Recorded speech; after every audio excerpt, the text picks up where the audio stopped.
Today I'm going to be making a satin pillowcase. The first thing I'm going to do is cut the pillowcase down to size, and then I'm going to get the hem ready.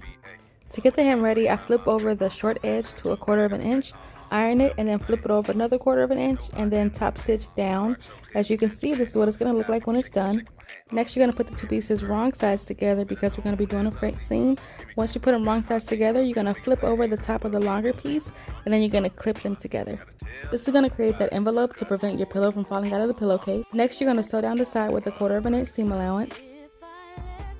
After you're done sewing, you're going to trim off as much of that seam allowance as you can. Get close to the thread without snipping it. Then you're going to flip the pillow inside out, and then you're going to sew down 1/4 of an inch again to create the front seam. Once you're done sewing the front seam, you're going to see that the seam allowance is going to be encased, so that way whenever you flip your pillow inside out, you're not going to see those raw edges. Alright, and then once you've done that all the way around the pillowcase, you're going to be done.